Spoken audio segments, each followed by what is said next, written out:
سورہ فاتحہ کی جو کثرت سے تلاوت کرتا ہے اللہ کے غصے سے اس کو حفاظت ہو جاتی ہے.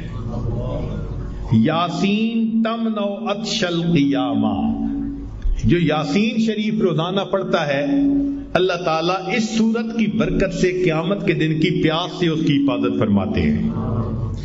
الدخان تمنع من احوال القیامہ، سورہ دخان جو پڑھتا ہے اللہ تعالیٰ قیامت کے دن کے خوف سے اس کو امن عطا فرماتا ہے. الواقعۃ تمنع الفقر والفاقہ، جو سورہ واقعہ کی تلاوت کرتا ہے اللہ تعالیٰ رزق کی تنگی سے اس کی حفاظت فرماتے ہیں. الملک تمنع عذاب القبر، سورۃ الملک تبارک الذی بیدہ الملک، اس کو باقاعدگی کے ساتھ پڑھنا یہ قبر کے عذاب سے انسان کو بچا لیتی ہے. الکوثر تمنع خصومۃ الخصما، سورہ کوثر کی جو کثرت کرے تو جو جھگڑا کرنے والے اس کے دشمن ہیں اللہ ان دشمنوں کی دشمنی سے محفوظ فرما لیتے ہیں.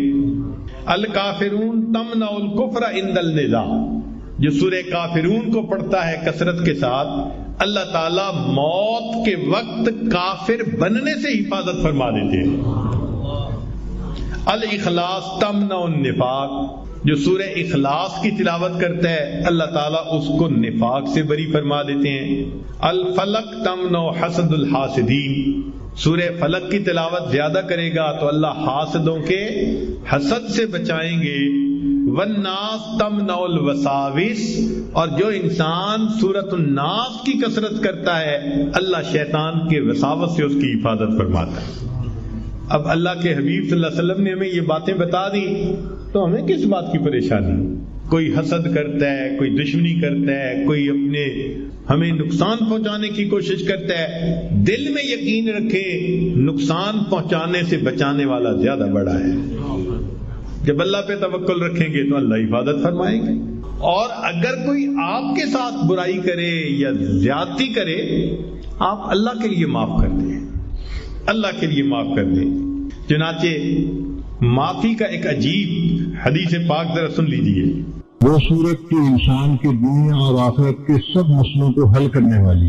حدیث پاک میں ہے من قرأ نہارا کفاہ ہمہ، جو سورہ یاسین کو دن کے شروع میں پڑھتا ہے اللہ اس کے پورے دن کی پریشانیوں میں اس کی مدد فرماتے ہیں، اس کے اٹکے کاموں کو آسان کر دیتے ہیں. ومن قرأھا لیلا غفر ذنبہ، اور جو اس کو رات کے وقت پڑھتے ہیں اللہ اس بندے کے گناہوں کو معاف فرما دیتے ہیں.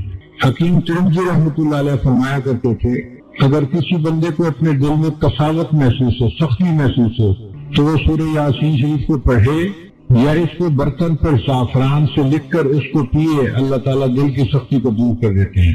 اگر کوئی بندہ اس سورت کو قبرستان میں پڑھے تو اللہ تعالیٰ وہاں کے جو موتا ہیں ان کے اوپر قبر کا عذاب معاف فرما دیتے ہیں. حضرت فرماتے ہیں کہ اللہ تعالیٰ نے سورہ یاسین کو انسان کے پیدا ہونے سے 1000 سال پہلے پڑھا. جب فرشتوں نے سنا تو انہوں نے کہا خوش نصیب ہیں وہ لوگ جن پر یہ سورت اتاری جائے گی، خوش نصیب ہوں گے وہ لوگ جن کے سینوں میں یہ سورت محفوظ ہوگی، اور خوش نصیب ہیں وہ لوگ جن کی زبانیں اس سورت کی تلاوت کریں گی. چنانچہ جنت میں جنتی عام قرآن مجید نہیں پڑھ سکے گا، صرف 2 صورتیں ہیں سورہ طٰہٰ اور سورہ یاسین، اس کی تلاوت جنت میں بھی کر سکے گا.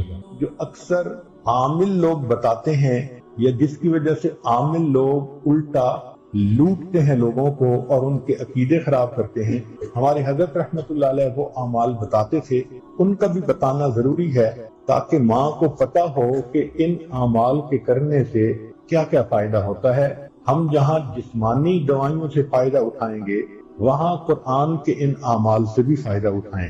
ہماری حضرت رحمت اللہ علیہ فرماتے تھے کہ جب کبھی رات کو نکلنا ہو ویرانے میں، جنگل میں، اور یہاں تو جنگل میں جانے کا بہت زیادہ رواج ہے، تو فرمایا کرتے تھے کہ شام سے پہلے اگر پڑھ لیا جائے چند مرتبہ سلام علی نوح فی العالمین، سلام علی نوح فی العالمین، تو اللہ تعالیٰ سنیک بائٹ سے یا اسکارپین کی بائٹ وغیرہ سے بندے کی حفاظت فرماتے ہیں. پھر ایک عمل ہے کہ دشمن کا خوف. فرض کرو بچے کو کسی بندے سے ڈر لگتا ہے، یا آپ سفر میں جا رہی ہیں اور آپ نے ایئرپورٹ سے جانا ہے تو کئی مرتبہ پولیس کا ڈر اور امیگریشن کا ڈر، کسٹم کا ڈر، یہ یا کسی حاکم کا ڈر، تو کسی بھی بندے کا ڈر اگر ہو تو ہمارے حضرت رحمۃ اللہ فرماتے تھے کہ قرآن مجید کی آیت ہے سورہ یاسین میں وَجَعَلْنَا مِن بَيْنِ أَيْدِيهِمْ سَدًّا وَمِنْ خَلْفِهِمْ سَدًّا فَأَغْشَيْنَاهُمْ فَهُمْ لَا يُبْصِرُونَ۔ اس کو اگر پڑھ کے آیت کو اس بندے کی طرف پھونک دیا جائے، اللہ واقعی اس بندے کی آنکھوں پہ پردے ڈال دیتا ہے اور وہ بندے کو تکلیف نہیں پہنچاتا۔ ہم نے اپنی زندگی میں ہزاروں مرتبہ اس آیت کو پڑھ کے آنکھوں سے اس کا فائدہ دیکھا ہے۔ ایک ہے بچے کو نظر لگ جاتی ہے، اس کو نظر بد کہتے ہیں، یہ لوگوں کو بھی لگ سکتی ہے، اور ہمارا تجربہ یہ ہے کہ سب سے زیادہ نظر بچے کو ماں باپ کی لگتی ہے، کیونکہ وہ خود اس کو پیار محبت سے دیکھتے ہیں تو نظر تو اثر کرتی ہے، العین حق۔ تو اب اس کے لیے کسی کے پاس جانے کی ضرورت نہیں۔ قرآن مجید کی ایک آیت ہے ان اللہ سیبطلہ ان اللہ لا یصلح عمل المفسدین۔ اس آیت کو 3 مرتبہ پڑھ کے ماں خود بچے کو دم کر دے، روزانہ نظر کا اتارا ہو جائے گا اور بچہ دیکھیں بڑا کام ڈاؤن ہو جائے گا۔ اکثر بیبیز ویسے ہی پیارے لگتے ہیں اور اگر خوبصورت ہوں تو پھر تو اور ہی کچھ بات ہوتی ہے۔ تو بچے کو رات سوتے ہوئے یا صبح اٹھ کر اگر یہ آیت پڑھ کے 2 دفعہ 3 دفعہ دم کر دیا جائے تو بچے کے اوپر سے بری نظر کا اثر ختم ہو جاتا ہے۔ ایک ہے کہ پڑھنے والے بچے اسکول میں اچھا پرفارم کریں، اچھے نمبر لیں، گریڈ اچھے لیں، ان کو جو چیزیں یاد کریں وہ یاد ہو جائیں۔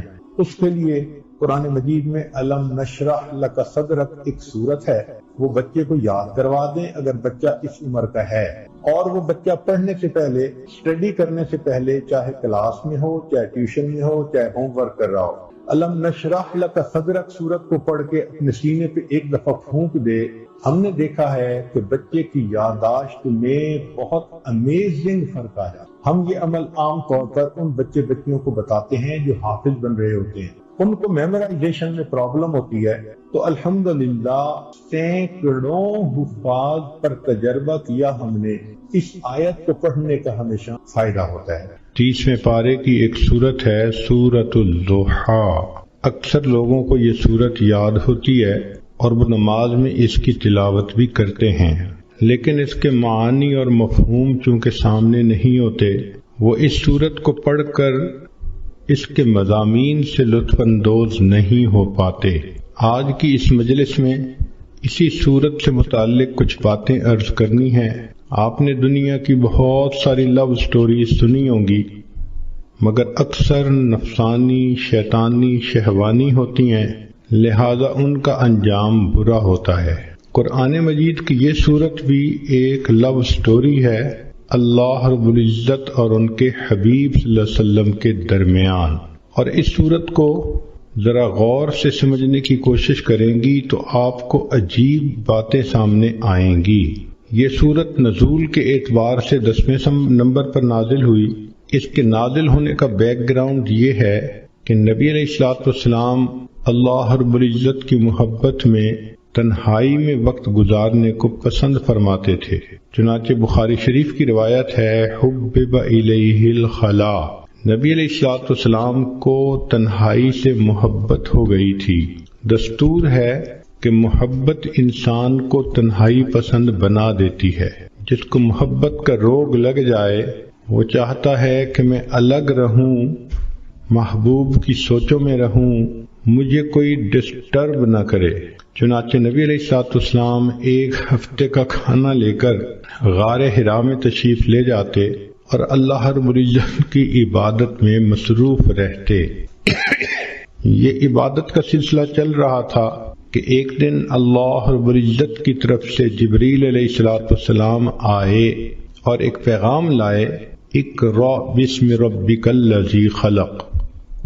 یہ باقاعدہ اظہار محبت کا پہلا موقع تھا کہ پروردگار عالم نے اپنے حبیب صلی اللہ علیہ وسلم سے ہم کلامی فرمائی۔ پھر نبی علیہ الصلوۃ والسلام کو یہ حکم ملا کہ آپ جائیے اور لوگوں کے سامنے میری وحدانیت کو بیان کیجیے۔ نبی علیہ الصلوۃ والسلام مکہ مکرمہ تشریف لائے اور وہاں آ کر آپ صلی اللہ علیہ وسلم نے اللہ تعالیٰ کی وحدانیت کا تذکرہ فرمایا. چونکہ مکہ مکرمہ میں مشرکانہ ماحول تھا، بیت اللہ شریف کے اندر 360 بت رکھے ہوئے تھے، تو اس ماحول میں توحید کی بات ایک اجنبی سی بات معلوم ہوتی تھی. جب یہ بات شروع ہو گئی تو نیک روحیں جو تھیں انہوں نے اس بات کو قبول کیا اور چند لوگوں نے کلمہ پڑھ لیا، مگر مکہ مکرمہ کی جو اکثریت تھی وہ دشمنی پر تل گئی. ویسے تو ہر گھر میں یہی تذکرے، ہر مرد کی زبان پہ یہ تذکرے، ہر عورت کی زبان پہ یہ تذکرے. جو کلمہ پڑھتا تھا تو قریش مکہ اس کو تکلیف پہنچاتے تھے، سزائیں دیتے تھے. تو یہ تذکرے ہر کچے اور پکے گھر کے اندر ہوا کرتے تھے. قریش مکہ انتظار میں بھی ہوتے تھے کہ دیکھتے ہیں کہ اب اور ان کو کیا پیغام ملتا ہے. اور چونکہ یہ محبت کے پیامبری کا ایک نیا سلسلہ تھا تو نبی علیہ السلام کو بھی انتظار رہتی تھی کہ میرے رب کی طرف سے مجھے کب پیغام ملتا ہے. اس کیفیت کو وہی بندہ سمجھ سکتا ہے جو اس پروسیس میں سے گزرا ہو کہ جہاں محبت کا تعلق ہو وہاں سے میسج آنے کا کتنا انتظار ہوتا ہے، اور اگر نہ آئے تو دل میں کتنے وسوسے آتے ہیں، خیالات آتے ہیں، اور انسان کی پریشانی کس حد تک بڑھ جاتی ہے. نبی علیہ السلام کے ساتھ یہی معاملہ پیش آیا کہ کچھ عرصہ تو وہی آتی رہی، پھر اچانک بند ہو گئی. انتظار مگر کوئی پیغام نہیں آتا. تو جب انتظار کی گھڑیاں لمبی ہو جائیں تو دل بے قرار ہوتا ہے. اللہ کے حبیب صلی اللہ علیہ وسلم کا دل مغموم ہے، سوچ میں ہے کہ اللہ رب العزت کی طرف سے اب کیوں پیغام نہیں آ رہا. ظاہرہ کوئی وجہ بھی سمجھ میں نہیں آ رہی. اب ایک غمزدہ دل کے سامنے کوئی تانے کی بات کر دی جائے تو غم اور زیادہ ہو جاتا ہے. چنانچہ اللہ کے حبیب صلی اللہ علیہ وسلم کے ساتھ یہی ہوا کہ جب کئی دن گزر گئے وحی کے بغیر تو قریش مکہ نے یہ کہنا شروع کر دیا، قد ودعک ربک، ہمیں لگتا ہے کہ تجھے تیرے رب نے چھوڑ دیا، معاذ اللہ. اب یہ بات نبی علیہ السلام کے دل پر ایک چوٹ لگا گئی. انسان سب کچھ برداشت کر سکتا ہے، محبت کا تانا برداشت کرنا بہت مشکل ہوتا ہے. چنانچہ ایک مرتبہ اللہ کے حبیب صلی اللہ علیہ وسلم دار ارقم میں تھے، کسی وجہ سے دروازہ کھلا تو آپ کی چچی ام جمیل سامنے سے گزری. اس نے جب نبی علیہ السلام کو بیٹھے دیکھا تو تانا دینے لگی کہ اے محمد صلی اللہ علیہ وسلم، جو شیطان تجھے وہی کرتا تھا وہ تجھ سے روٹھ گیا ہے. زخم پر جب زخم لگتا ہے تو دکھ بہت زیادہ ہو جاتا ہے. تو اللہ کے حبیب صلی اللہ علیہ وسلم کا دل پہلے مغموم تھا، اس عورت کی بات نے جلتی پہ تیل کا کام کر دیا. محبوب صلی اللہ علیہ وسلم کا دل بھر آیا. آپ نے دل میں سوچا، اللہ، ان لوگوں نے مجھے ساحر کہا، برداشت کر لیا، مجنون کہا، میں نے برداشت کر لیا، دیوانہ کہا، میں نے برداشت کر لیا، مگر مجھ سے یہ جملہ تو برداشت نہیں ہوتا کہ آپ نے مجھے چھوڑ دیا. اے کریم، غار حرا میں اقرأ بسم ربک الذی خلق کے ذریعے محبت کی تار تو آپ نے جوڑی تھی، اب کیوں مجھے تنہا کر دیا کہ لوگوں کے تانے سننے پڑ گئے. محبوب صلی اللہ علیہ وسلم کی مبارک آنکھوں میں آنسو ہیں، اور آپ نے اس کرب کی کیفیت میں آسمان کی طرف جو دیکھا تو رب کریم کی طرف سے جبریل علیہ السلام پیغام لے کر آ گئے. یہ سورت نازل ہوئی والضحیٰ واللیل اذا سجا. ان کی پہلی دونوں آیتوں میں اللہ رب العزت نے قسمیں کھائی ہیں. عام دستور یہی ہے کہ جب محبوب کسی وجہ سے روٹھ جائے اس کو تسلی دینے کے لیے محب کو قسمیں کھانی پڑتی ہیں، یقین دلانا پڑتا ہے. ذرا غور کیجئے محب اور محبوب کی کیا باتیں ہیں کہ رب کریم ارشاد فرماتے ہیں والضحیٰ، دن کی روشنی کی قسم، واللیل اذا سجا، رات جب چھا جاتی ہے اس کی تاریکی کی قسم. تو رب کریم نے 2 قسمیں کھائیں، ایک دن کے سویرے کی قسم، رات کے اندھیرے کی قسم، دن کے ہنگاموں کی قسم، رات کے سناٹوں کی قسم، دن کی جلوتوں کی قسم، رات کی خلوتوں کی قسم۔ مقصود یہ تھا کہ زمانے کے حالات و واقعات کی قسم کھا کر فرمایا۔ بعض مفسرین نے لکھا کہ جب وحی اترتی تھی اس کو دن سے تشبیہ دی گئی، اور جب وحی بند ہوئی تو اس کو رات سے تشبیہ دی، تو پھر مفہوم یہ بنے گا وَالضُّحَىٰ وَاللَّيْلِ إِذَا سَجَىٰ، وحی کے اترنے کی قسم اور وحی کے رکنے کی قسم۔ انسان کی زندگی میں دن بھی ضروری، رات بھی ضروری، دن کام کرنے کے لیے، رات آرام کرنے کے لیے۔ تو بغتانہ مقصود یہ تھا کہ اے میرے حبیب صلی اللہ علیہ وسلم، جس طرح وحی کا اترنا ضروری ہے، کچھ عرصہ کے لیے اس کا رک جانا یہ بھی ضروری ہے تاکہ آپ کو آرام مل جائے۔ لیکن ہمارے بزرگوں میں حضرت اقدس تھانوی رحمۃ اللہ علیہ نے اس کی عاشقانہ تفسیر کی ہے۔ وہ فرماتے ہیں کہ وَالضُّحَىٰ وَاللَّيْلِ إِذَا سَجَىٰ، اس کا معنی یہ ہے کہ اے میرے محبوب صلی اللہ علیہ وسلم، وَالضُّحَىٰ، آپ کے چمکتے چہرے کی قسم، وَاللَّيْلِ إِذَا سَجَىٰ، اور آپ کی سیاہ زلفوں کی قسم۔ گویا اللہ رب العزت اپنے حبیب صلی اللہ علیہ وسلم کو تسلی دینے کے لیے ان کی قسم کھا کر بات فرماتے ہیں۔ جب محبوب روٹھ جائے تو محب اس کو منانے کے لیے عموماً یہ طریقہ اختیار کرتا ہے کہ تم اپنے خوبصورت چہرے کو دیکھو، تم اپنی زلفوں کو دیکھو، بھلا یہ چہرہ چھوڑنے کے قابل ہے؟ کون اسے چھوڑ سکتا ہے؟ تو ہو بہو یہی معاملہ بنا کہ رب کریم نے فرمایا وَالضُّحَىٰ وَاللَّيْلِ إِذَا سَجَىٰ، اے محبوب صلی اللہ علیہ وسلم، آپ کے چمکتے چہرے کی قسم، آپ کی سیاہ زلفوں کی قسم۔ چہرہ مبارک دن کی مانند اور زلفیں رات کی مانند۔ گویا اللہ رب العزت نے اپنے حبیب کے اندر ان دونوں کو ایک وقت میں جمع فرما دیا۔ اور ویسے بھی ذرا اگر تفصیلات میں جائیں تو محب اپنے محبوب کے لیے وہ کچھ کرتا ہے جو عام دستور سے ہٹ کر ہوتا ہے۔ نبی علیہ الصلوۃ والسلام کے لیے اللہ رب العزت نے انوکھے معاملات کیے۔ ذرا غور کیجئے کہ آپ کی ذات بابرکات کے اندر سورج کے چمکتے جیسے چہرے کو اور رات کی طرح ضیاء زلفوں کو اکٹھا کر دیا۔ پھر نبی علیہ الصلوۃ والسلام کے لیے اللہ نے قبلتین کو بھی جمع فرما دیا۔ شب معراج میں اللہ رب العزت نے انبیاء اور فرشتوں کو اکٹھا فرما دیا، حتیٰ کہ بیت المقدس میں اللہ رب العزت نے عالم دنیا اور عالم برزخ کے لوگوں کو اکٹھا کر دیا۔ تو محبوب صلی اللہ علیہ وسلم کے لیے اللہ نے ایسے کام کیے جو عام لوگ انہونے سمجھتے ہیں، اور محبت میں تو یہ ہوتا ہی ہے۔ چنانچہ قرآن مجید میں اللہ رب العزت اپنے حبیب صلی اللہ علیہ وسلم کے چہرہ انور کا تذکرہ فرماتے ہیں، زلفوں کا تذکرہ فرماتے ہیں۔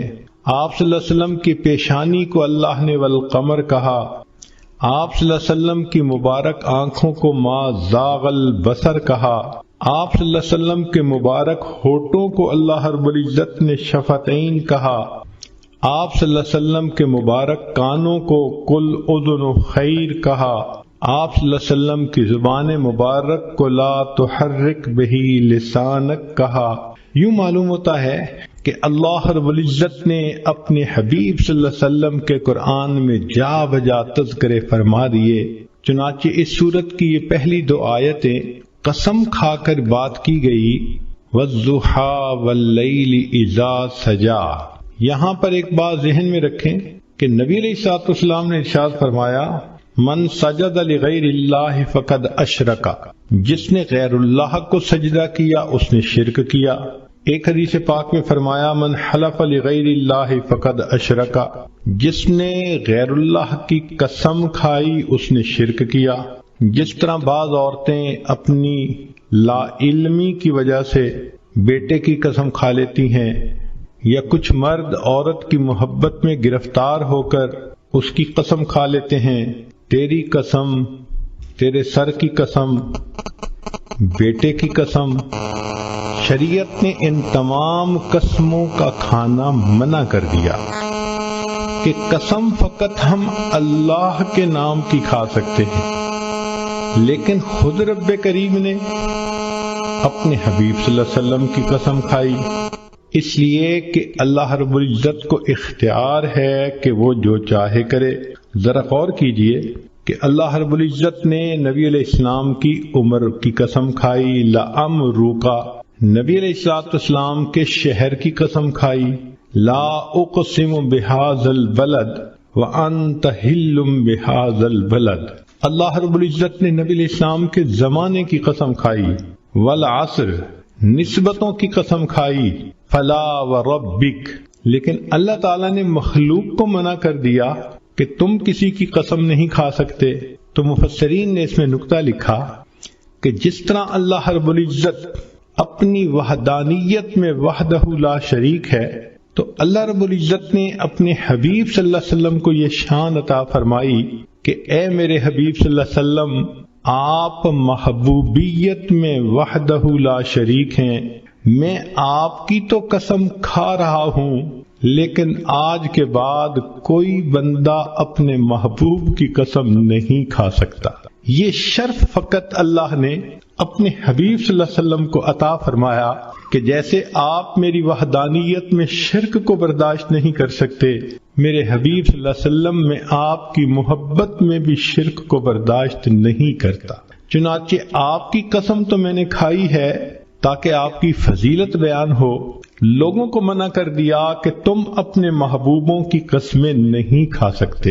چنانچہ فرمایا وَالضُّحَىٰ وَاللَّيْلِ إِذَا سَجَىٰ، آپ کے چمکتے چہرے کی قسم، آپ کی سیاہ زلفوں کی قسم، سوچو تو صحیح بھلا ایسا چہرہ چھوڑنے کے قابل ہو سکتا ہے؟ لہذا فرمایا ما ودعک ربک وما قلا، آپ تیرے رب نے تجھے چھوڑا بھی نہیں اور تیرے رب نے تجھ سے منہ موڑا بھی نہیں۔ عام طور پہ دنیا میں محب محبوب کے درمیان جدائی کے دو اسباب ہوتے ہیں۔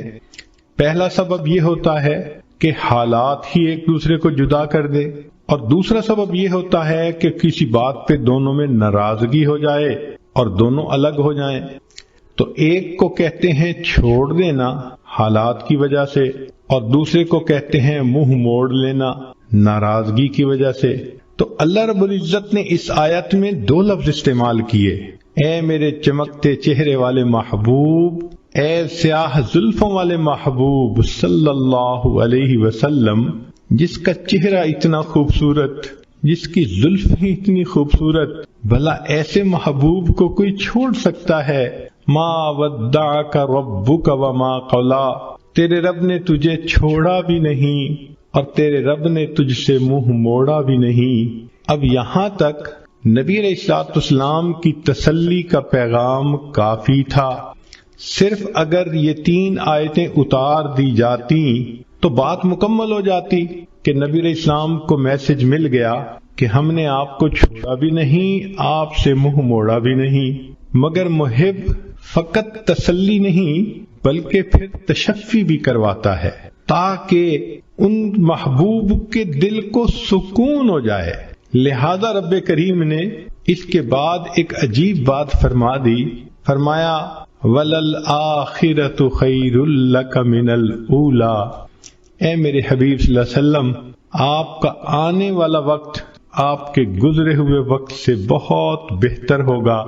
اس کی مثال ایسے ہی ہے کہ جیسے قسمیں کھا کر پہلے تو تسلی دے دی اور پھر کہہ دیا کہ جو ہو گیا وہ تو ہو گیا، آنے والے وقت میں ہم اور زیادہ محبت کے ساتھ رہیں گے۔ تو گویا رب کریم نے بھی اپنے حبیب صلی اللہ علیہ وسلم کو یہی پیغام دیا کہ اے میرے محبوب صلی اللہ علیہ وسلم وَلَلْآخِرَةُ خَيْرٌ لَكَ مِنَ الْأُولَىٰ، آپ کا آنے والا وقت آپ کے گزرے ہوئے وقت سے زیادہ بہتر ہوگا۔ اس ایک جملے کے اندر رب کریم نے سمندر کو کوزے میں بند کر دیا، چنانچہ محبوب صلی اللہ علیہ وسلم کی مبارک زندگی کو جس زاویے سے دیکھیں آپ کا آنے والا وقت گزرے ہوئے وقت سے بہتر تھا۔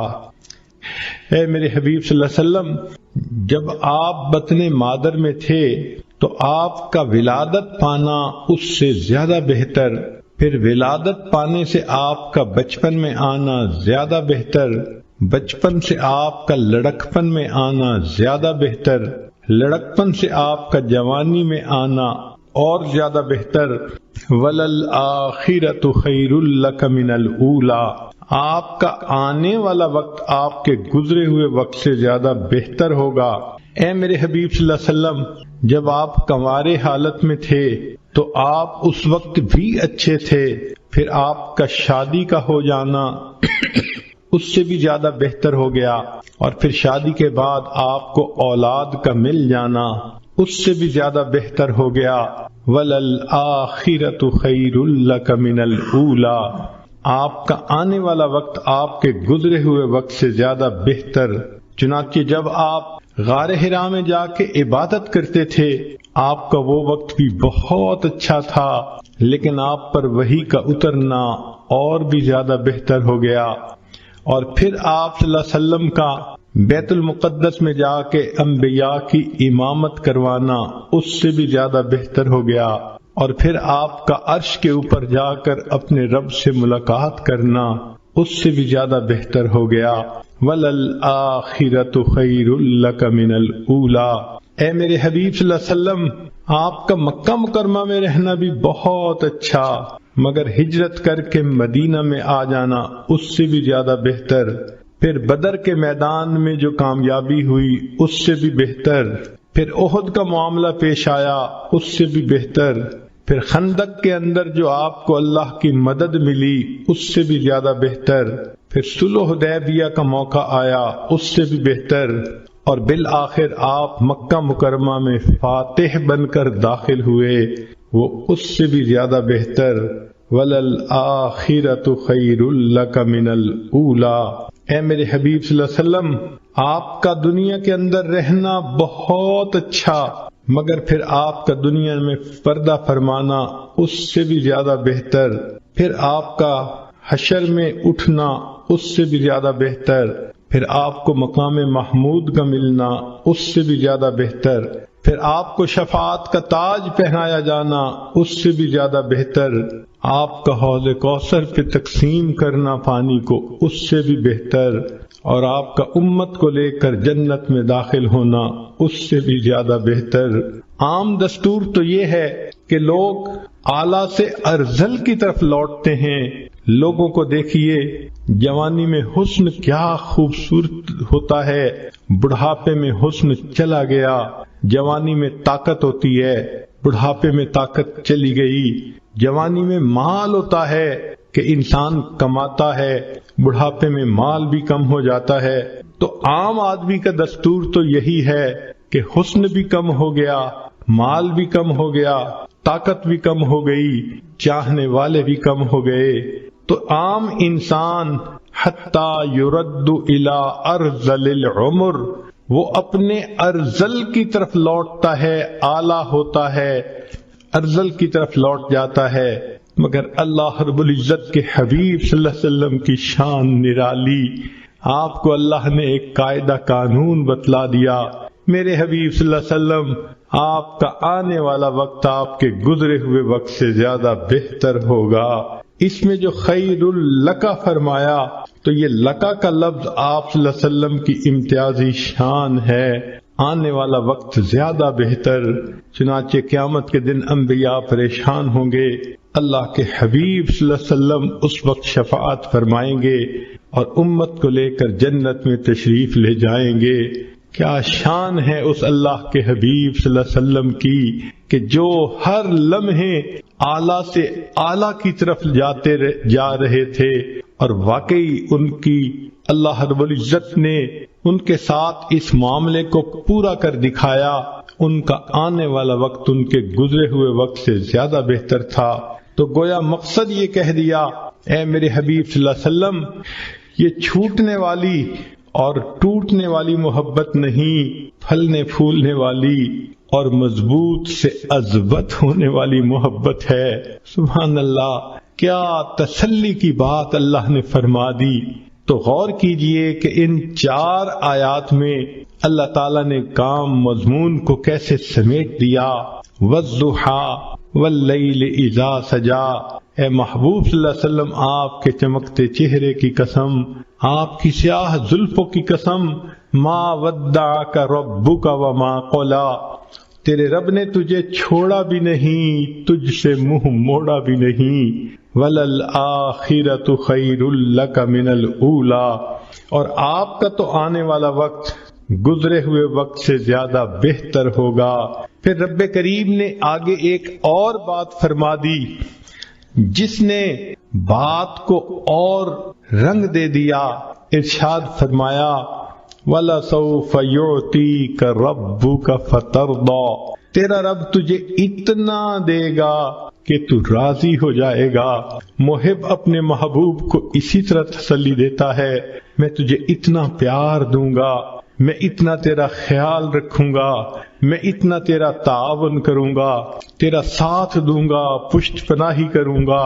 وَلَلْآخِرَةُ خَيْرٌ لَكَ مِنَ الْأُولَىٰ، ایک تو آنے والا وقت گزرے وقت سے بہتر ہوگا، اور دوسرا وَلَسَوْفَ يُعْطِيكَ رَبُّكَ فَتَرْضَىٰ، تیرا رب تجھے اتنا دے گا کہ آپ راضی ہو جائیں گے۔ اس آیت مبارکہ سے اللہ کے حبیب صلی اللہ علیہ وسلم کی عجیب شان ظاہر ہوتی ہے۔ ساری دنیا کو دیکھ لیجئے، اللہ کی رضا حاصل کرنے میں سرگرم ہے۔ جس کو دیکھو اللہ کو راضی کرنے کے لیے کوئی سجدے کرتا ہے، کوئی قرآن پڑھتا ہے، کوئی روزے رکھتا ہے، کوئی مجاہدے کرتا ہے، کوئی رات اٹھ کے تہجد پڑھتا ہے، کوئی تسبیحات پھیرتا ہے، کوئی تنہائی میں بیٹھ کے رب کے سامنے ہاتھ اٹھا کے دعائیں مانگتا ہے۔ جس مرد کو دیکھو، جس عورت کو دیکھو، ہر کوئی اللہ کی رضا چاہتا ہے۔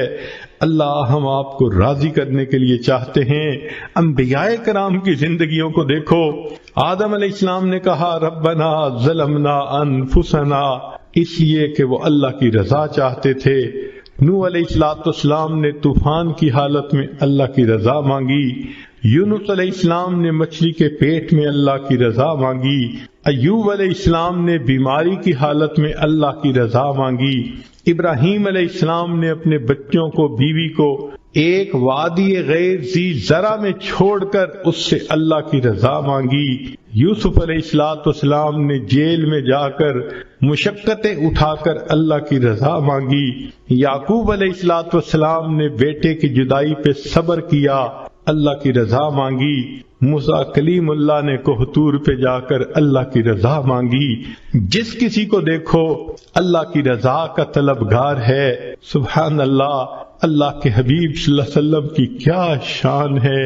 اللہ فرما رہے ہیں وَلَسَوْفَ يُعْطِيكَ رَبُّكَ فَتَرْضَىٰ، میرے محبوب صلی اللہ علیہ وسلم، رب تجھے اتنا دے گا کہ تو راضی ہو جائے گا۔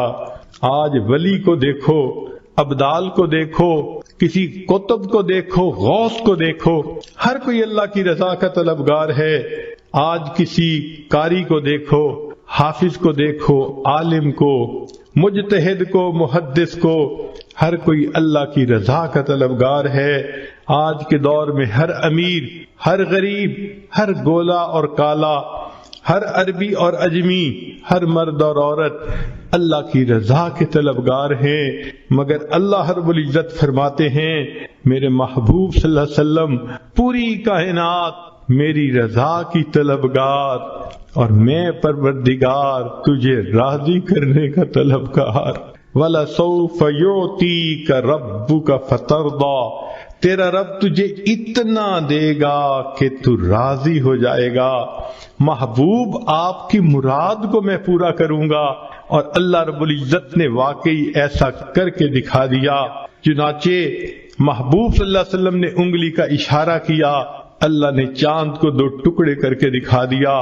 محبوب صلی اللہ علیہ وسلم کے ہاتھ اٹھتے ہیں، اللہ بارش برسا دیتے ہیں۔ محبوب صلی اللہ علیہ وسلم کی زبان سے ابو ہریرہ عنہ کی والدہ کی ہدایت کی دعا نکلتی ہے، ابو ہریرہ عنہ کے پہنچنے سے پہلے اللہ ان کی والدہ کو ہدایت دے دیتے ہیں۔ محبوب صلی اللہ علیہ وسلم کعبہ کی چوکھٹ پکڑ کے دعا مانگتے ہیں، اللہ عمر عنہ کو ایمان کی سعادت دے دیتے ہیں۔ محبوب صلی اللہ علیہ وسلم کی انگلیوں سے اللہ تعالیٰ پانی کے چشمے جاری فرما دیتے ہیں۔ گویا بتلانا یہ محبوب مقصود تھا، اے میرے محبوب دیکھو ساری کائنات میری رضا چاہتی ہے اور میں آپ کو اپنا محبوب بنا چکا، لہذا میں آپ کو اتنا دوں گا، وَلَسَوْفَ يُعْتِيكَ رَبُّكَ فَتَرْضَى، کہ آپ راضی ہو جائیں گے۔ محبوب جو تیری پسند ہوگی وہ میری پسند ہوگی، جو تیرا ہے وہ میرا ہے، جو تیرا نہیں وہ میرا نہیں۔ اس لیے ہمارے اکابر یہ کوشش کرتے تھے مدینہ طیبہ میں جا کر دفن ہونا نصیب ہو جائے تاکہ محبوب کا قرب نصیب ہو۔ ذرا غور کیجئے اللہ نے اپنے حبیب صلی اللہ علیہ وسلم کی تمناؤں کو کیسے پورا کیا۔ ایک نماز 4 رکعت کی ہے، 2 رکعت پڑھی، اللہ رب العزت نے نماز کے ختم ہونے کا انتظار نہیں کیا، عین دوران نماز میں وحی فرما دی، اب آپ کے لیے قبلہ کو ہم نے تبدیل کر دیا گیا۔ چنانچہ نبی علیہ الصلوۃ والسلام نے 2 رکعت پہلے قبلے کی طرف پڑھی اور دوسری رکعت دوسرے قبلے کی طرف پڑھی۔ سبحان اللہ، جب نبی علیہ الصلوۃ والسلام کو اللہ نے راضی کرنے کا فیصلہ فرما دیا تو محبوب کی امت کے لیے یہ بہت بڑی خوشخبری ہے۔ نبی علیہ الصلوۃ والسلام پر جب یہ آیت اتری تو محبوب صلی اللہ علیہ وسلم نے فرمایا کہ اللہ تعالیٰ نے فرمایا ہے میں تجھے راضی کر دوں گا، فرمایا میں اس وقت تک راضی نہیں ہوں گا جب تک میرا آخری امتی بھی جنت میں داخل نہیں ہو جائے گا۔ یہ کتنی بڑی خوشخبری ہے امت کے لیے کہ رب کریم نے اپنے محبوب صلی اللہ علیہ وسلم کو راضی کرنے کا وعدہ فرما لیا اور محبوب صلی اللہ علیہ وسلم نے بتلا دیا میں اس وقت تک راضی نہیں ہوں گا جب تک کہ میرا آخری امتی بھی جنت میں نہیں چلا جائے گا۔ تو رب کریم نے اپنے حبیب صلی اللہ علیہ وسلم کو راضی کرنے کے لیے قرآن مجید میں خوشخبری عطا فرما دی، بلکہ محبوب صلی اللہ علیہ وسلم کے جو یار غار تھے ان کو بھی راضی کرنے کا تذکرہ قرآن میں فرما دیا، وَلَسَوْفَ يَرْضَى، قیامت کے دن وہ اللہ سے اس کو راضی کر دیا جائے گا۔ چنانچہ نبی علیہ الصلوۃ والسلام کی یہ شان ہے کہ جو آپ صلی اللہ علیہ وسلم کی اتباع کرے گا اللہ رب العزت دنیا میں بھی اس بندے کی پشت پناہی فرمائیں گے، آخرت میں بھی پشت پناہی فرمائیں گے اور پھر جنت میں اس کو داخلہ دے کر بالآخر راضی فرما دیں گے۔ یہ اللہ رب العزت کا معاملہ ہے۔ چنانچہ یہاں تک بات مکمل ہو گئی، وَالضُّحَىٰ وَاللَّيْلِ إِذَا سَجَىٰ مَا وَدَّعَكَ رَبُّكَ وَمَا قَلَىٰ وَلَلْآخِرَةُ خَيْرٌ لَكَ مِنَ الْأُولَىٰ وَلَسَوْفَ يُعْطِيكَ رَبُّكَ فَتَرْضَىٰ، تیرا رب تجھے اتنا دے گا کہ تو بس کرے گا۔ سبحان اللہ، اللہ رب العزت کی کتنی عنایات ہیں اپنے حبیب صلی اللہ علیہ وسلم کے اوپر۔ پھر اس کے بعد جب محب اپنے محبوب کو تسلی کی باتیں کر دیتا ہے، اکثر ہم نے دیکھا کہ گزشتہ احسانات کے تذکرے بھی کرتا ہے، وہ بھی باتیں یاد دلاتا ہے کہ دیکھو تم بھول گئے، میں نے تو یہ بھی کیا تھا، میں نے تو یہ بھی کیا تھا، کیوں ناراض ہوتے ہو، کیوں غمزدہ ہو رہے ہو، تمہیں یاد نہیں کہ میں نے تو یہ بھی کر دیا تھا۔ بالکل اسی طرح رب کریم نے یہ باتیں فرمانے کے بعد 3 گزشتہ احسانات کا تذکرہ فرمایا۔ پہلی بات فرمائی الم یجدک یتیما فآوا، کیا ہم نے آپ کو یتیمی کی حالت میں نہ پایا اور پھر ہم نے آپ کو ٹھکانہ دیا۔ سبحان اللہ، اس دنیا میں یتیم کا سایہ چھن جایا کرتا ہے، بے سایہ بچے کو یتیم کہا جاتا ہے، لہذا کوئی اس کی تربیت نہیں کرنے والا ہوتا، کوئی یتیم بچے کو قریب نہیں آنے دیتا، لہذا وہ فتنوں کا سبب بھی بنتے ہیں، فتنوں کا شکار بھی ہو جاتے ہیں۔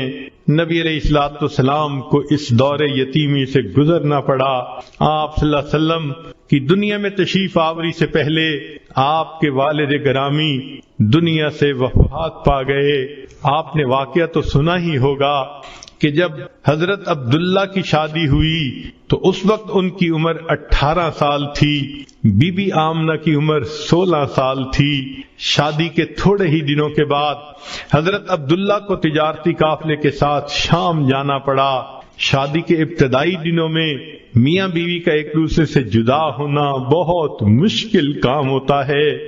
چنانچہ جب حضرت عبداللہ جانے لگے، بی بی آمنہ بھی غمزدہ ہیں، حضرت عبداللہ بھی اداس ہیں۔ فرماتے ہیں کہ آمنہ میں جا رہا ہوں، جلدی واپس آؤں گا، جب میں واپس آؤں تو تم دروازے کے قریب آ کر میرا استقبال کرنا، میں تمہارے لیے بہت اداس ہوں گا۔ بی بی آمنہ نے وعدہ فرما لیا۔ حضرت عبداللہ تجارتی قافلے کے ساتھ تشریف لے گئے۔ جب تجارتی قافلہ واپس آنے لگا شام سے، راستے میں حضرت عبداللہ کو بخار ہو گیا۔ مدینہ طیبہ پہنچے، وہ آپ کے سسرال کی جگہ تھی بنی زہرہ۔ انہوں نے کہا کہ آپ کو اتنا بخار ہے، آپ ابھی سفر نہ کریں، یہیں رہ جائیں، ہم آپ کی تیمارداری کریں گے، ہم آپ کو دوا دارو دیں گے، صحت مند ہو جائیں گے تو آپ دوبارہ سفر کر لینا۔ چنانچہ قافلہ رک نہ سکا، مکہ مکرمہ کی طرف چل پڑا۔ حضرت عبداللہ مدینہ طیبہ میں رہ گئے۔ جب وہ قافلہ مکہ مکرمہ میں پہنچا، مکہ مکرمہ کے ہر گھر میں خوشیاں تھیں، عورتوں نے بچوں کو تیار کر رکھا تھا، دھلے کپڑے پہنائے تھے، خود بھی تیار تھیں، کھانے بھی تیار تھے، مہمانوں کے آنے کی انتظار تھی، ہر گھر میں خوشی کا سما نظر آتا تھا۔ انتظار کی گھڑیاں ختم ہونے کو لگ رہی تھیں۔ چنانچہ بی بی آمنہ بی بی اپنے پیارے شوہر سے وعدہ کیا تھا، میں دروازے کے قریب آ کے کھڑی ہوں گی تاکہ آپ آئیں تو میں دروازے پہ آپ کو اہلم و سہلا کہہ کے استقبال کروں۔ بی بی آمنہ وعدہ کے مطابق دروازے کے قریب آ گئیں۔ کب میرے میاں آئیں گے، دروازہ کھولیں گے تو میں ان کو پیار بھری محبت بھری نظروں سے استقبال کے الفاظ کہوں گی۔ بی بی آمنہ انتظار کرتی رہتی ہیں۔ اس وقت ان کی کیفیت عجیب تھی، لیکن حضرت عبداللہ قافلے میں چونکہ نہیں آئے تھے، سارے قافلے کے لوگ اپنے اپنے گھروں کو چلے گئے، حضرت عبداللہ نہ آئے۔ جب بی بی آمنہ نے معلوم کروایا، پتہ چلایا کہ وہ تو مدینہ طیبہ میں بیمار ہیں، بی بی آمنہ اور غمزدہ ہو گئیں۔ نبی علیہ السلام کے بعد رشتہ داروں نے کہا ہم جاتے ہیں اور عبداللہ کو لے کے آتے ہیں۔ چنانچہ وہ وہاں سے مدینہ طیبہ گئے ان کو لانے کے لیے، مگر اللہ رب العزت کو کچھ اور ہی منظور تھا۔ مدینہ طیبہ میں حضرت عبداللہ کا انتقال ہو گیا، بالآخر ان کو وہاں دفن کر دیا گیا۔ اب بی بی آمنہ حاملہ تھیں اور انتظار میں تھیں۔ جب میاں کے فوت ہونے کی دکھ بری خبر ملی، دل پہ کیا صدمہ گزرا ہوگا، عورتیں اس بات کو سمجھ سکتی ہیں۔ 16 سال کی عمر کی بچی ہے اور وہ بیوہ ہو گئی، دل کی حسرتیں دل میں ہی رہ گئیں۔ چنانچہ حاملہ بھی ہے اور اپنے خاوند کی جدائی کا صدمہ بھی ہے۔ بہرحال انہوں نے صبر کے ساتھ برداشت کیا، حتیٰ کہ نبی علیہ الصلوۃ والسلام کی ولادت مبارکہ ہوئی۔ پھر نبی علیہ السلام کو حلیمہ سعدیہ کے پاس بھیجا۔ 4 سال کی عمر میں وہ واپس چھوڑ گئیں۔ جب نبی علیہ السلام اپنی والدہ کے پاس آ کر کچھ عرصہ رہے، تقریباً 6 سال کی عمر تھی، تو بی بی آمنہ نے فیصلہ کیا میں اپنے بچے کو لے کے مدینہ طیبہ چکر لگا آتی ہوں۔ چنانچہ بی بی آمنہ نے نبی علیہ الصلوۃ والسلام کو ساتھ لیا، مدینہ طیبہ آئی۔ نبی علیہ السلام فرماتے ہیں میں نے اپنی والدہ کو دیکھا، مدینہ طیبہ جا کر وہ ایک قبر کے قریب پہنچی، کچھ کہہ رہی تھیں جو میں نہیں سمجھ رہا تھا، مگر میری والدہ کی مبارک آنکھوں میں آنسو تھے۔ نبی علیہ السلام فرماتے ہیں مجھے اتنا یاد ہے میں اپنی والدہ کو روتے دیکھ کے خود بھی رونے لگ گیا۔ میری آنکھوں میں بھی آنسو آ گئے، مگر مجھے یہ نہیں پتا کہ والدہ کیا بات کر رہی تھی۔ تصور یہ کہتا ہے کہ شاید بی بی آمنہ حضرت عبداللہ سے محو گفتگو ہوں۔ عبداللہ، آپ نے وعدہ کیا تھا میں آ جاؤں گا، میں اتنے سال انتظار کرتی رہی، آپ لوٹ کر نہیں آئے، آپ مجھے ایک امانت دے کر گئے تھے۔ دیکھو اللہ نے کتنا خوبصورت بیٹا عطا کیا، کاش اس بیٹے کے چمکتے چہرے کو آپ دیکھتے، آپ کو پتہ چلتا اللہ نے کیا حسن و جمال اس کو عطا کر دیا ہے۔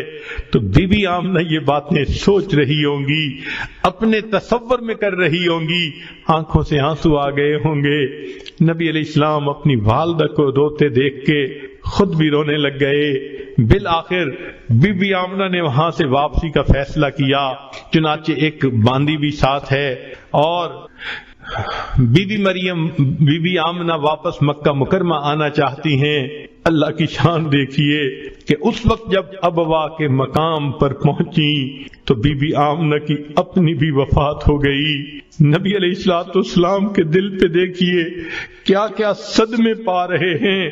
والد پہلے وفات پا چکے، آج والدہ کا سایہ بھی چلا گیا، اکیلے ہیں۔ چنانچہ ام ایمن نے یا جو بھی اس وقت آپ کے پاس باندھی تھی آپ کی خبر گیری کی، وہ آپ کو لے کر مکہ مکرمہ کی طرف آئی۔ کہتے ہیں کہ عبد المطلب اس وقت بہت اداس تھے اپنے پوتے کو دیکھنے کے لیے، انتظار میں تھے کہ اب تو میری بہو آئے گی۔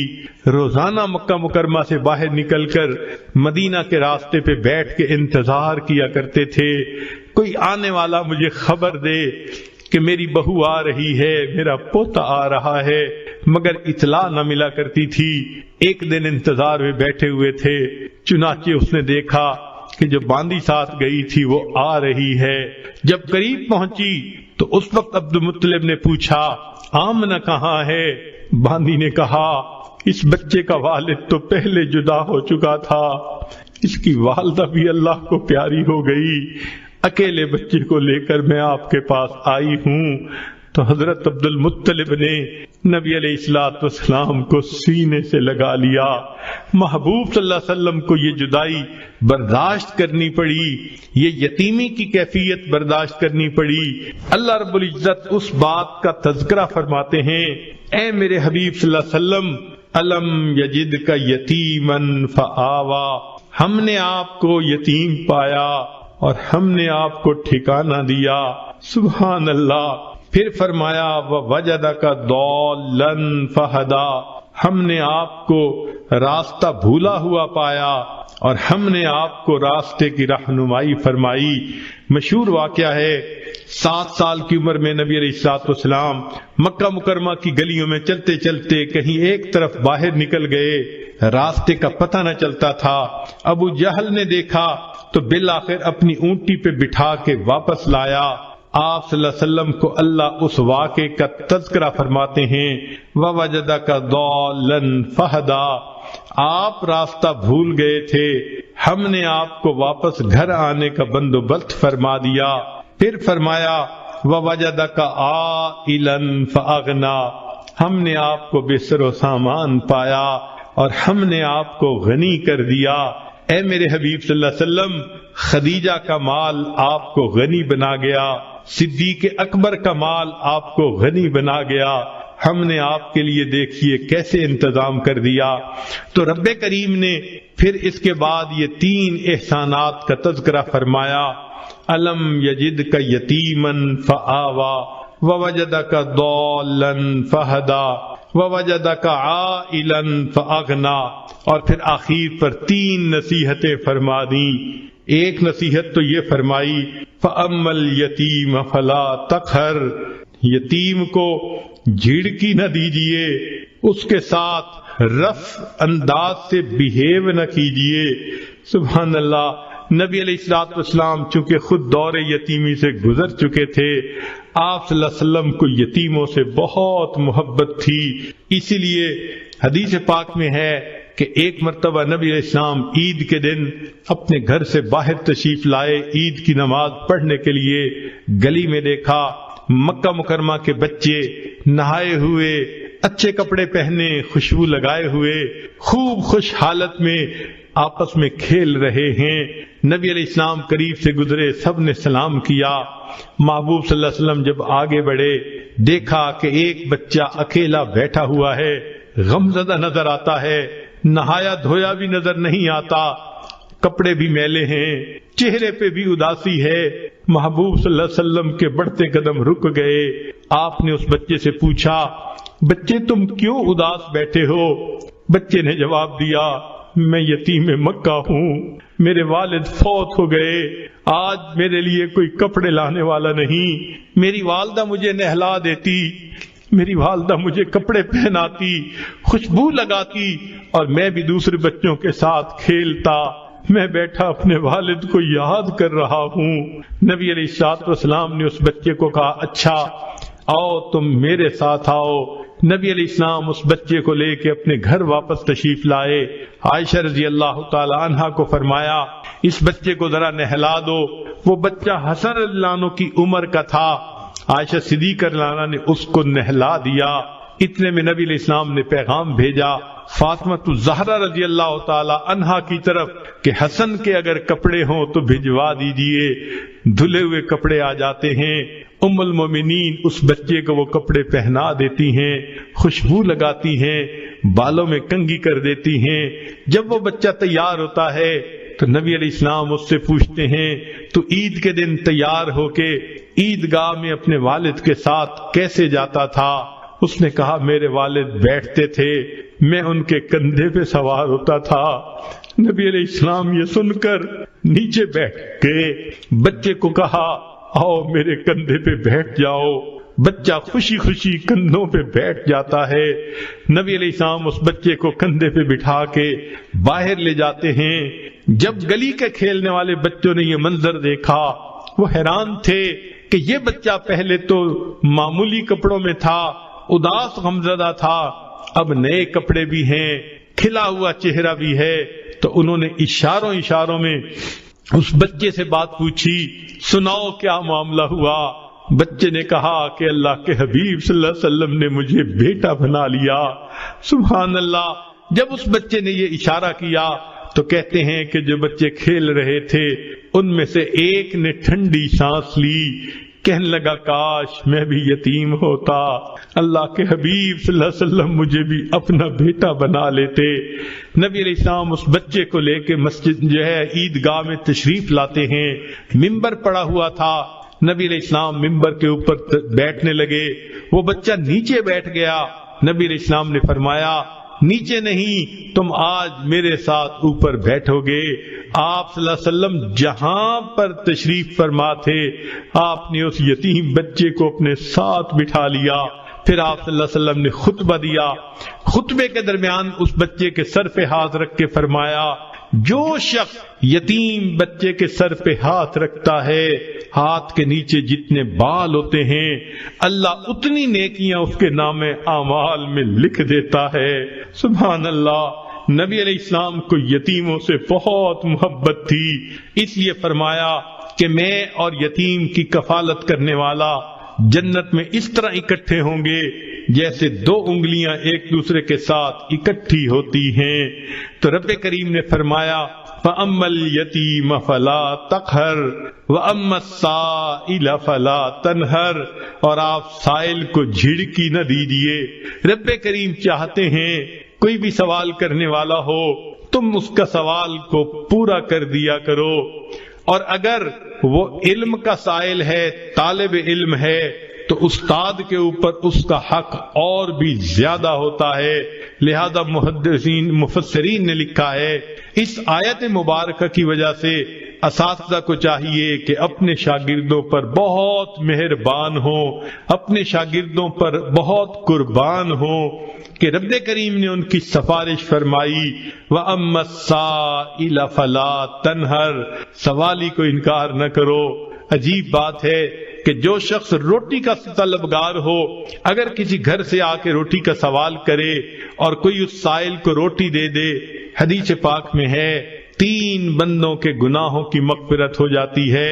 جس بندے نے رزق کمایا اس کی بھی مغفرت ہو گئی، جس عورت نے کھانا بنایا اس کی بھی مغفرت ہو گئی، اور جس نے وہ روٹی لے کر سائل تک پہنچائی اس نوکر کی بھی مغفرت ہو گئی۔ قربان جائیں اس پروردگار پر کہ جو اس عمل پر مالکوں کی تو مغفرت فرماتا ہی ہے، ان کے نوکروں اور خادموں کی بھی مغفرت فرما دیتا ہے۔ اور حدیث پاک میں یہ بھی آیا کہ ایک علم کا سائل ہوتا ہے، جیسے کلاس روم میں بیٹھ کے استاد سے علم کا سوال پوچھنا، تو فرمایا اس پر اللہ رب العزت 4 بندوں کی مغفرت فرماتے ہیں۔ سب سے پہلے سوال پوچھنے والے کی مغفرت ہو جاتی ہے، پھر دوسری بات استاد جو جواب دیتا ہے اس کی بھی اللہ مغفرت فرما دیتے ہیں، اور تیسری بات کہ جو اس کے کلاس فیلوز بیٹھے ہوتے ہیں، مجمع ہوتا ہے، اللہ ان کی بھی مغفرت فرما دیتے ہیں، اور چوتھی بات کہ جو لوگ اس کلاس کے قیام کا سبب بنتے ہیں، معاونین ہوتے ہیں مدارس کے، اگرچہ وہ کاروباری لوگ ہوتے ہیں، اپنے گھروں میں بیٹھے ہوتے ہیں، مگر وہ اس کلاس کے لیے پیسہ خرچ کرتے ہیں، استاد کی تنخواہ دیتے ہیں، شاگردوں کے کھانے پینے کا انتظام کرتے ہیں، تو فرمایا کہ وہ محبت کرنے والے، تعاون کرنے والے اگرچہ اپنے گھروں میں بیٹھے ہوں گے، اللہ ان کی بھی مغفرت فرما دیتے ہیں۔ تو علم کا سوال اللہ رب العزت کو اتنا پسند، 3 نصیحتیں فرمائیں، فَأَمَّا الْيَتِيمَ فَلَا تَقْهَرْ وَأَمَّا السَّائِلَ فَلَا تَنْهَرْ، اور آخر پر کہا وَأَمَّا بِنِعْمَةِ رَبِّكَ فَحَدِّثْ، اور آپ پر جو اپنے رب کی نعمتیں ہیں آپ خوب کھول کھول کر ان کو بیان فرمائیے، یعنی زبان فیض ترجمان سے قرآن کی نعمت کو بیان کیجئے، اور لوگوں کو قریش مکہ کو کھول کھول کر بتا دیجئے، ما